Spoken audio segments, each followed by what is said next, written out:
मेरे प्रिय साथियों, आज का थंबनेल देखकर आपको एक जिज्ञासा होगी कि ये क्या बना हुआ है और किस टॉपिक पर अपन बात कर रहे हैं।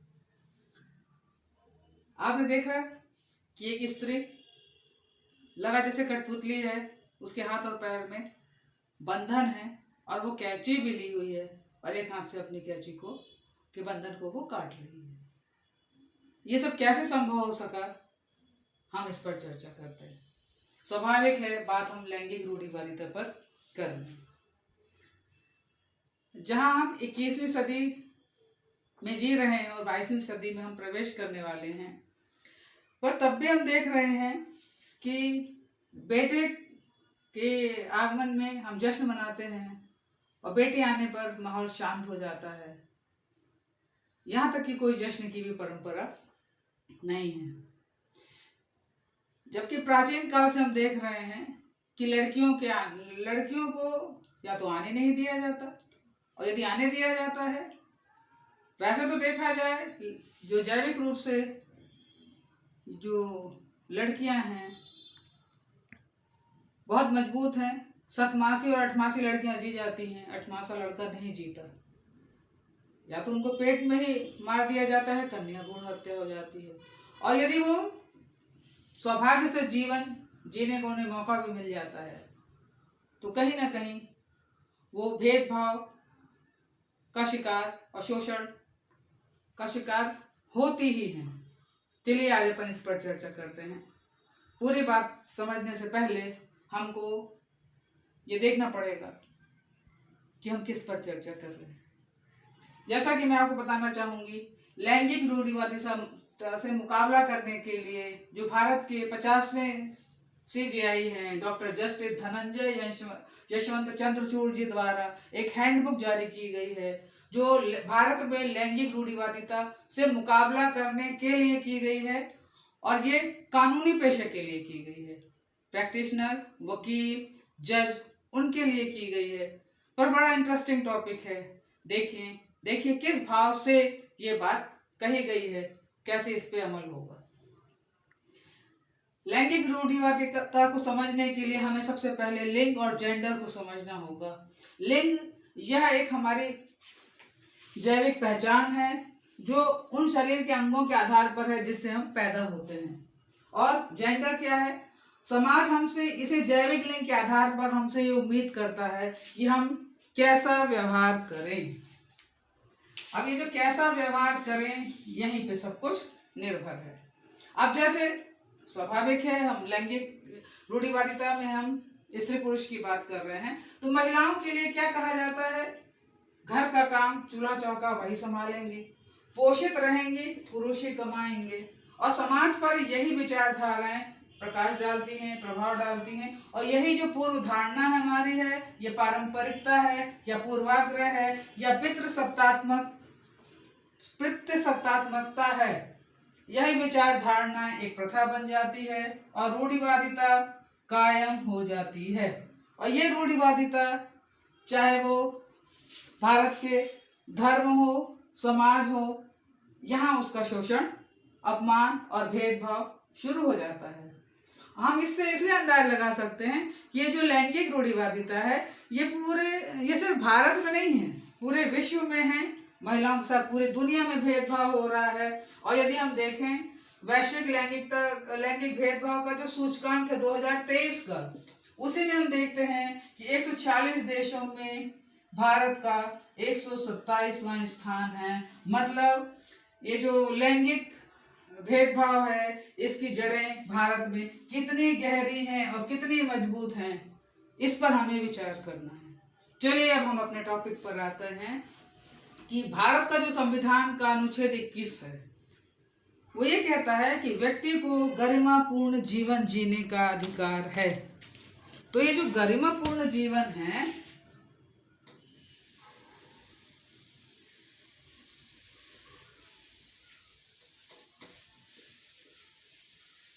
ये जो गरिमापूर्ण जीवन है, अनुच्छेद 21 गरिमापूर्ण जीवन,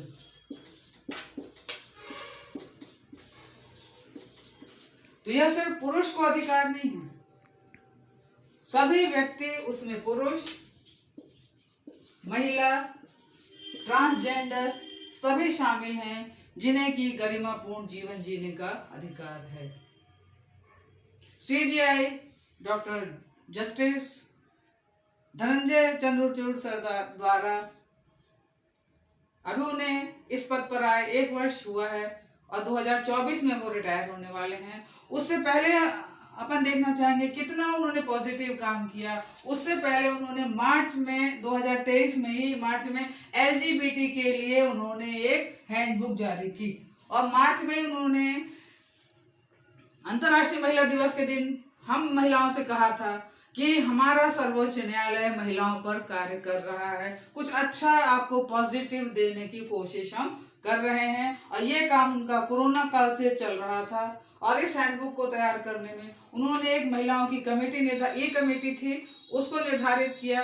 तो उसमें जो वर्तमान जस्टिस हैं वो रिटायर्ड जस्टिस, जो वर्तमान जस्टिस हैं कैलकाटा की मौसमी चटर्जी और ये उसके अलावा उनमें प्रभा मैडम और प्रोफेसर झूमा सेन, उनके सहायता से उन्होंने हैंडबुक तैयार की। और उस हैंडबुक में उन्होंने सबसे पहले ये कहा कि हमको ये जो गरिमापूर्ण जीवन यदि महिलाओं को देना है तो हमको सुप्रीम कोर्ट द्वारा दिए गए ऐसे शब्द जिससे लैंगिक रूढ़िवादिता ध्वनित होती है, ध्वनित हो रही मतलब ऐसे निर्णय जिनमें कि लैंगिक रूढ़िवादिता को या तो बढ़ावा मिलता है उस शब्द को बार बार बोलने से, या हमारे जो प्रैक्टिशनर हैं, वकील हैं, जज हैं, वो भी कहीं ना कहीं पूर्वाग्रह से ग्रसित होते हैं तो उनके द्वारा भी कुछ ऐसे शब्दों का प्रयोग किया जाता है जिससे कि लैंगिक रूढ़िवादिता को बढ़ावा मिलता है। इस पर हमें रोक लगानी चाहिए। उसके लिए इन्होंने क्या किया, कहा उन्होंने कि हमें ये जो लैंगिक रूढ़िवादी शब्द हैं उनकी पहचान करनी होगी। पहले उसे पहचानना होगा, पहचानना, उसे समझना। अब स्वाभाविक है पहचानने और समझने के लिए तो सुप्रीम कोर्ट के कुछ उन्होंने ईयर्स ले लिए, कुछ उन्होंने वर्ष ले लिए, उस आधार पर कुछ स्पेशल केस ले लिए जो महिलाओं के मतलब या तो मान लीजिए जब केस वो जो वकील केस दायर कर रहा है या वकीलों के बीच बहस चल रही है या न्यायाधीश द्वारा मामला सुना जाता है या उनकी लेखनी चलती है, तब वो किन शब्दों का प्रयोग करके निर्णय देते हैं। क्योंकि उनका कहना है, सबसे बड़ी बात उन्होंने इस हैंडबुक में कही है, यहीं से शुरुआत की है कि हम जो जस्टिस हैं, हम न्यायाधीश हैं, हम ये शपथ लेते हैं कि हम इस पद पर बिना राग, द्वेष और भेदभाव के काम करेंगे। तो जब हम बिना राग, द्वेष और भेदभाव के बिना काम करेंगे तो अभी तक जितने निर्णय हो रहे थे कहीं ना कहीं भेदभावपूर्ण विचार इसलिए हो रहा था क्योंकि समाज में रहने वाले यही लोग हैं जो कानूनी पेशे से हैं। तो इस भेदभाव की भावना लैंगिक रूढ़िवादिता से कहीं ना कहीं कनेक्ट है। तो हम कानूनी पेशे वालों को बड़े धैर्य के साथ कानूनी जो न्यायिक निर्णय हैं उनकी परख करनी होगी, उनकी समझ करनी होगी। और हमको अपने जो हमारे भी उनका ये कहना है कि कोई भी मनुष्य, क्योंकि जिस समाज में वो रहता है, और मैंने आपको पहले बताया ये जो प्रथाएं रूढ़ियां हैं कहीं ना कहीं पूर्वाग्रह हर व्यक्ति के मन में रहता है। हर व्यक्ति सोचता है कि मैं निष्पक्ष और पूर्णतः निष्पक्ष हूँ, दूसरे के प्रति पूर्णतः निष्पक्ष हूँ, मैं कोई इस तरह की पूर्वाग्रह से ग्रसित नहीं रहता हूँ या नहीं रहती हूँ। परंतु हम कहीं ना कहीं तिल मात्र, लेश मात्र भी कहीं ना कहीं हम उस पारंपरिक रूढ़िवादिता को लेकर कहीं ना कहीं चलते हैं। उन्होंने चंद्रचूड़ जी ने कहा कि मान लीजिए जैसे कि कई शब्द ऐसे हैं जो उन्होंने रिसर्च के दौरान पाया, उन्होंने कई केस ऐसे देखे और उन्होंने कहा कि हम जब निर्णय देते हैं तो कहीं ना कहीं हम वो रूढ़िवादिता से ग्रसित रहते हैं। जैसे धारणा बनी हुई है कि जो महिलाएं हैं, यदि उनके साथ बलात्कार हो रहा है या यौन उत्पीड़न की वो शिकायत करती हैं, तो कहीं ना कहीं वो गलत शिकायत करती हैं। यदि ये एक आम धारणा है और कानूनी पेशे से जुड़ा व्यक्ति है, या वो केस दाखिल कर रहा है, या परस्पर बहस हो रही है, या जज द्वारा बहस सुनी जा रही है, या वो कानूनी भाषा में निर्णय देगा, तो उनका कहना है कि यदि हम जज इस पूर्वाग्रह से ग्रसित हैं, यदि ये धारणा हमारे मन में है, तो हमारा जो निर्णय होगा उसमें हमारी ये चीजें आ सकती हैं। तो हम कानूनी पेशे वाले व्यक्तियों को समाज में यदि इस रूढ़िवादिता को कम करना है, कम करने में समय लगेगा, मगर यदि वातावरण अनुकूल बनाना है, क्योंकि ये जो समाज की रूढ़िवादिता है ऐसे ही नहीं जाएगी, परंतु यदि प्रबुद्ध वर्ग द्वारा यदि इस रूढ़िवादिता को अपने केस जब हम फाइल कर रहे हैं या हम जिरह कर रहे हैं या जज द्वारा सुना जा रहा है, तो हम अपने इस भेदभाव, अपने मन मस्तिष्क को इस भेदभाव से दूर कर सकते हैं। हमको जब वो अपराधी है या पीड़िता है, तो हमको पीड़िता के बयान को सुनना है और निष्पक्ष भाव से ये सोचना है कि इसके द्वारा जो बातें कही जा रही हैं वो सही हैं। वो पूर्वाग्रह उसको नहीं लाना है कि नहीं एक आम धारणा ऐसी बनी हुई है। यदि वो उस आम धारणा का प्रयोग करेंगे तो फिर वो जो अपराधी है उसको कहीं ना कहीं हम बचाने का प्रयास करेंगे, और यदि हम अपराधी को बचाने का प्रयास करते हैं तो निश्चित है कि यह बहुत एक गलत निर्णय होगा और इसका जो खामियाजा पूरे समाज को, पूरे देश को भुगतना पड़ेगा। इसलिए हमें इस तरह के विचारों को छोड़ने की कोशिश करनी पड़ेगी, और ये हम तभी कर सकते हैं क्योंकि कानूनी भाषा भी समाज का दर्पण है। कानूनी भाषा भी एक समाज में मिरर का काम करती है। कई फिल्में ऐसी बनती हैं जिसमें कि कोर्ट में दिखाया जाता है और इस तरह की वो जो कोर्ट बन जाती है उसमें वकीलों द्वारा दी गई भाषा में कई शब्दों का प्रयोग किया जाता है। चंद्रचूड़ जी द्वारा कहा गया, ये जितनी भी बातें मैं कह रही हूँ ये हैंडबुक में कही हुई बातें कह रही हूँ, आप चाहें तो हैंडबुक को पीडीएफ में पढ़ सकते हैं। उनके द्वारा कहा गया, चंद्रचूड़ जी द्वारा, कि मैंने कई निर्णय देखे जिसमें मैंने एक केस ऐसा था, उस केस में कहा गया था उस पुरुष की जो मित्र थी, महिला मित्र, जो भी केस था, परंतु उस महिला मित्र को बार बार रखेल शब्द बोला जा रहा था। उन्होंने कहा यह शब्द बहुत गलत है। उसके मतलब उन्होंने कई ऐसे शब्दों की पहचान, मैं आपसे पहले ही बता रही हूं कि पहले उन्होंने केसों के द्वारा पहचान की है, शोध उन्होंने ऐसे किए हैं। ये जो मैंने आपसे बताया कि हर व्यक्ति पूर्वाग्रह से कहीं ना कहीं ग्रसित रहता है और उसके दैनिक जीवन में या उसके व्यवहार में ये चीज आ जाती है, उसके दिमाग में कहीं ना कहीं आती है। ये उन्हीं की भाषा है, उन्होंने ही रिसर्च में ये पाया है। तो उन्होंने जो पहचान की है केस की, और इस शब्द के लिए उन्होंने कहा कि यह बहुत घृणित शब्द है, इससे महिला की गरिमा को ठेस पहुंचती है, और क्योंकि गरिमापूर्ण जीवन हमने संविधान के अनुच्छेद में दिया है, और हम जो सर्वोच्च न्यायालय है हमेशा ऐसे अनुसंधान पे कार्य करता है जिससे कि हम नवीन वातावरण बना सकें, समाज में हम समानतापूर्ण व्यवहार कर सकें, समावेशी समाज की स्थापना कर सकें। तो यदि हम इस तरह की सोच लेकर हमारा भारतीय संविधान चलता है, तब तो हम ये इन शब्दों का प्रयोग हमारे लिए बहुत गलत होगा। इसलिए पहचानना है उन शब्दों को, उन केसों के माध्यम से इसे समझना है।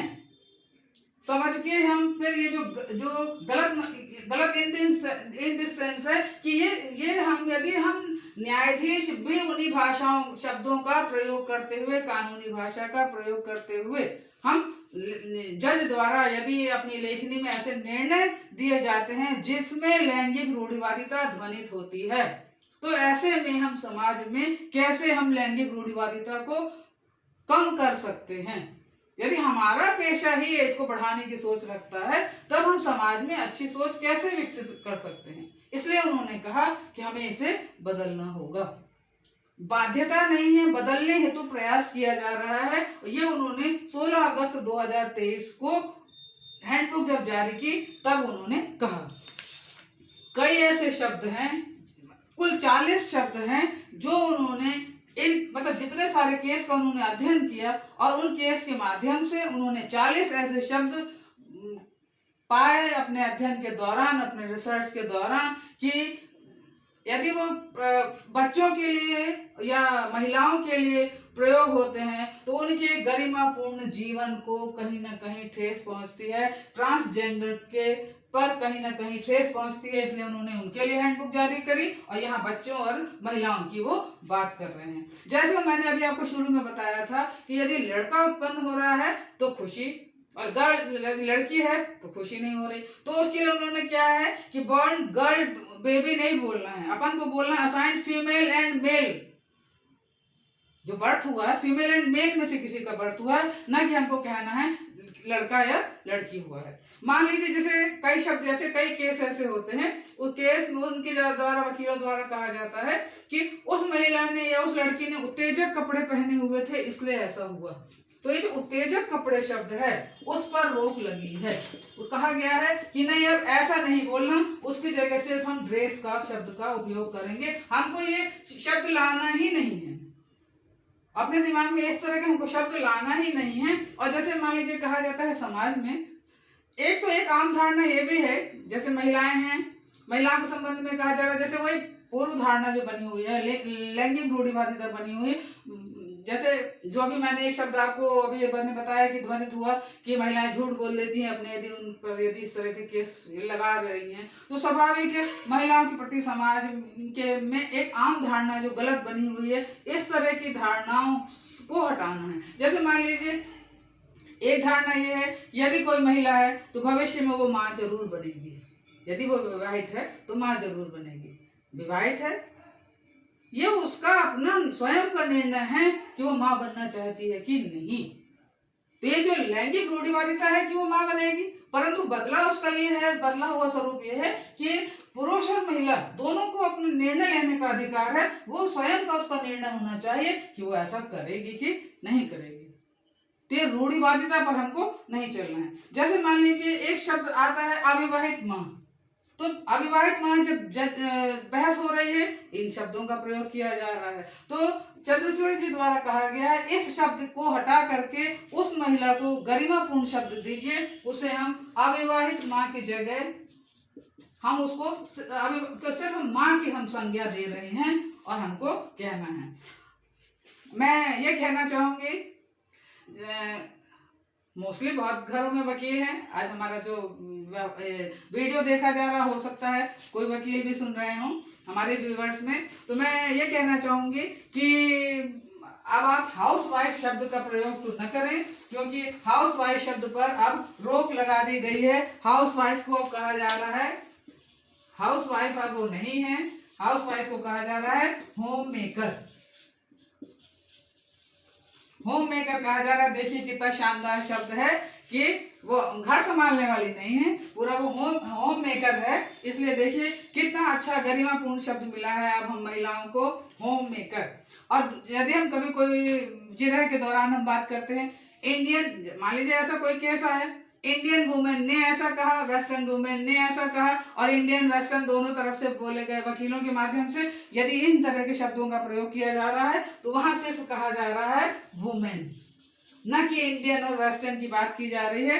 इसी तरह जिरह के दौरान यदि कहा जा रहा है या जज द्वारा निर्णय दिया जा रहा है और कहा जा रहा है ब्यूटीफुल, फेथफुल, गुड वाइफ, और या तो अब उसकी जगह क्या कहा जा रहा है, ब्यूटीफुल, ड्यूटीफुल, फेथफुल। अब ये कोई महिला के लिए शब्द नहीं है, उसके लिए सिर्फ एक शब्द आ रहा है वुमेन। तो मैं ये कहना चाहूंगी कि आज का टॉपिक एक महिला होने के नाते या समाज के प्रबुद्ध वर्ग में रहने के कारण मुझे ऐसा लगा कि इस टॉपिक पे बात करनी चाहिए, क्योंकि लैंगिक रूढ़िवादिता हम और आप जैसे बुद्धिजीवी ही इसको कम करने का प्रयास कर सकते हैं। और क्योंकि मुझे तो मैं तो फैन हो गई हूँ चंद्रचूड़ जी की कि अभी 1 साल उनके और बचे हैं इस जॉब में, तो पता नहीं अभी ऐसे क्या। और मैं निश्चित कहूंगी कि इससे हम महिलाओं को भाषाई अधिकार मिला है। आज हमें भाषाई अधिकार मिला है। हो सकता है साल भर में प्रयास हो या कुछ समय लगेगा, परंतु भारत में लैंगिक रूढ़िवादिता कहीं ना कहीं कम होगी। क्योंकि मैं बहुत आशावादी हूँ और मैं जब भी बच्चों को पढ़ाती हूँ तो मैं हमेशा कहती हूँ कि विवेकानंद 69 विवेकानंद जी का जन्म हुआ था 1863 में, गांधी जी का जन्म हुआ था 1869 में, और विवेकानंद जी द्वारा किए गए प्रयासों का पूरा जो क्रेडिट कह लीजिए या पूरा उनके कार्य को आसान किया है, तो महात्मा विवेकानंद जी के जो उन्होंने जो युवाओं को बूस्टअप किया था उसका फायदा महात्मा गांधी जी को मिला, ऐसा मैं समझती हूँ। तो मेरा ये सोचना है यदि चंद्रचूड़ जी द्वारा ये जो प्रयास किया गया है, निश्चित तौर पर हम भारतीयों के लिए, हम भारतीय महिलाओं के लिए, हम भारतीय समाज में रहने वाले लोगों के लिए, क्योंकि देखिए गालियां भी बनी है तो महिलाओं को मतलब स्त्री जाति को केंद्रित करके बनी जाती है। मैं तो आज जब इस विषय पर ज्यादा मनन कर रही थी तो मुझे ध्यान आया, घर की मुर्गी दाल बराबर, लीजिए आप मुर्गी को भी यहीं ले आए हैं, भैंस के आगे बीट बजाना, मतलब आपने कुछ नहीं छोड़ा सा। तो इसीलिए मुझे बड़ी खुशी है कि यदि भाषाई अधिकार में के आधार पर यदि कानूनी पेशे में लैंगिक रूढ़िवादिता को कम करने के लिए और एक समावेशी भावना, एक सोच और एक बौद्धिकता यदि देखने को मिल रही है, तो वो दिन दूर नहीं कि भारत में भी बहुत अच्छे न्यायिक निर्णय होंगे। क्योंकि न्यायिक निर्णय समाज का दर्पण है, समाज पर वो पूरा प्रभाव डालते हैं। और कनाडा में तो शैडो डिसीजन दिए जाते हैं, उनका निर्णय का निर्णय हो जाता है और महिलाओं का गरिमापूर्ण जीवन भी बना रहता है। तो अब भारत में शैडो डिसीजन ही हो जाए और महिलाओं का गरिमापूर्ण जीवन भी बचा रहे। तो इसलिए अब मैं अपने आज की वीडियो का समापन इससे करना चाहूंगी कि जो लैंगिक रूढ़िवादिता है, इस हैंडबुक के माध्यम से हम महिलाओं को आज भाषाई अधिकार मिला है।